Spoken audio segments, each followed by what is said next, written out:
So, what you doing? So right here, I know we was talking about getting sorghum mango.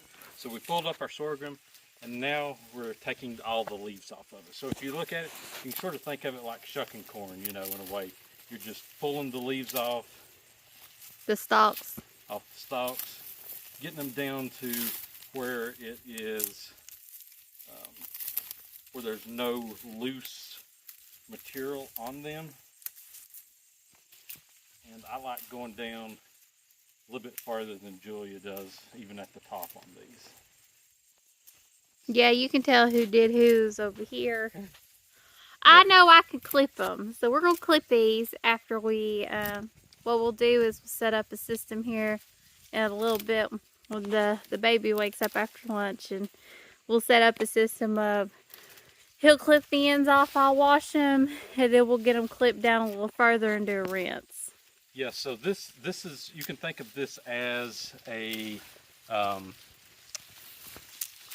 think of it like this is the method that you'll have to use if you don't have a sorghum press. Yeah, so it's not hard. It's no, this is maybe an hour. Yeah, this is a very manageable process. So what we first did was, if you saw the short video there, we pulled all these up, like I said there, and then we've been going through and taking all the leaves, like I said, off of each of these. And he had harvested the seeds last week, so yes, that was important because we had 2 batches of seeds, the ones we planted from last year's crop, and then the ones from that we had bought. And what we're going to do is we're going to keep doing a test to see if it really, you know, these seeds that we keep saving are going to produce more and more. Right. And if you notice, I pulled off a couple there. There was a few the other day that wasn't ready yet, seed-wise. So I don't know, we might save these or not, but just as a reminder, sorghum seed can be used as a flour as well. So you can take the seeds and grind them up into a flour. So it's got multiple uses, but what we're going to use with all these sorghums right here, after we cut them down and boil them down, we're going to make them into a syrup. Not hardly molasses, because we're going to see how much we get. Yeah, with molasses, you've got to really get it down. I mean, it's almost an all-night process. Yeah, we're going to make it more into a syrup, and we're going to can it. And what we use it as is a natural sweetener. So, and it smells, oh, the smell. But yeah, we'll have, you'll see this a little later on. Yeah, you'll see this in the continuation of the video here. So when we get done with this, we'll take you through the cutting process, and when we put it on, through the canning process as well. Yep, so see you later. Hi everyone. So we talked a little bit earlier about getting our sorghum ready, and now we are actually getting it cleaned and cut. And I am doing the initial clean. We will, you know, after they're cut, rinse them off again on the inside. But what we're really doing is just try to make sure there's no really big dirt, no, you know, nothing's, you know, no animals that have flown by, I've used the bathroom or anything. So it's really a simple process. All we're really doing is just making sure they're clean. It's a first clean, it's a hard clean, and then we'll do another rinse off before we actually start the cooking process. On my homestead table. Yes, and I am going to show you here what I was doing. So I take a pair of regular clips, and I'm cutting these up into small pieces after she washes them. So what we're doing is we're breaking them down into smaller pieces so we can cook it down and get all the juices out of them. It is much easier to clean them first as stalks before you actually cut them down, because once you cut them down, it's a lot harder to do the actual, it's a lot harder to clean them. I know that from experience. And then cutting them, the 10 snips work, or not 10 snips, but the like pruning snips. Pruning snips work the absolute best. We've not had anything work as good as those. And we are back with our sorghum haul, and as you can see, I have 3 pots here, and all 3 of them are about half filled, and they're pretty big size pots. So that one is my big behemoth, one's a little smaller, and then I still have enough for a little pot here.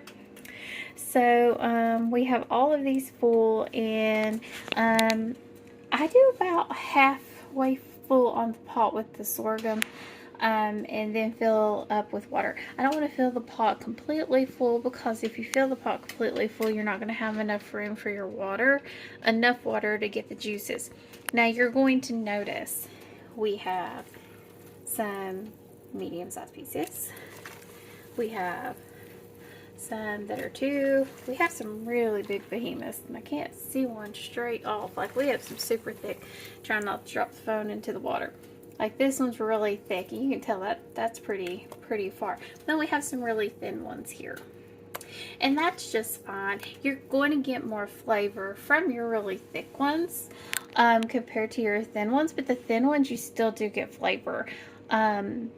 It kind of works together. So we just throw it all in a pot, let it go. And what I'm going to do is I'm going to let this boil for a couple hours, get it good to a good rolling boil, and then we'll check it again.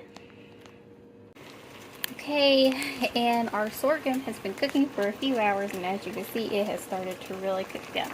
And you can't see the color in this pot very well, but over here, look at this color.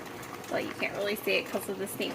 But what it does is it kind of turns into this really pretty, like a deep brown color. Kind of see it there, this steamy color.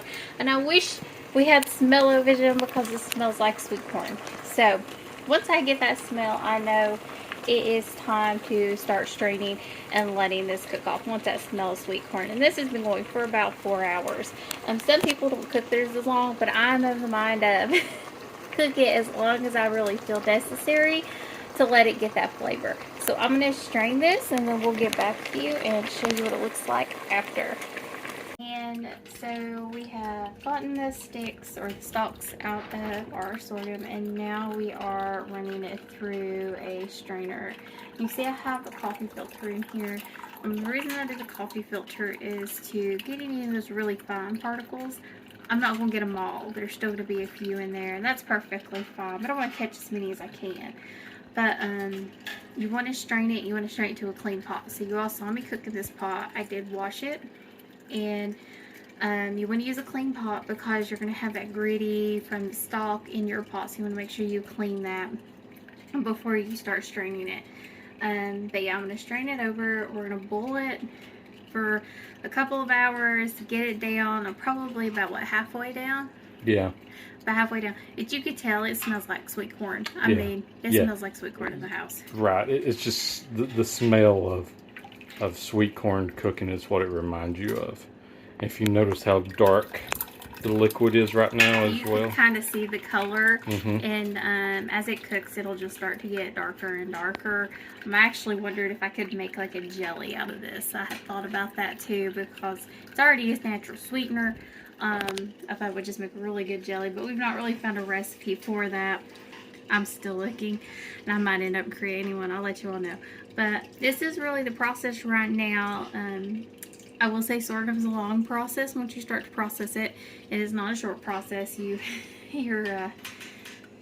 It's a lot of work. One of Aaron's friends wanted to know when I sent him the instructions. He's like, I better wait for another day. He's like, I wasn't expecting it to be this time intensive, because it is. But you just learn to manage it like we manage everything else during our day. And we'll give you an update here after it cooks down some before we put it in jars. Okay, so as you can see, my sorghum is now ready. It has been going for a little while, probably another 3 hours that we've been cooking this down. We start at 7:30, it's 11:30, and it was completely full. I mean, this pot was filled to the top, and you can ask Aaron, it's filled to the top. And we have cooked it down, and as you see, it is still liquid. Ours usually is. Ours doesn't normally get very thick, but it is sweet. It's very sweet. Very sweet. So I cook it, and now what we'll do is I'll get it in jars. I'm probably only going to have 3 jars.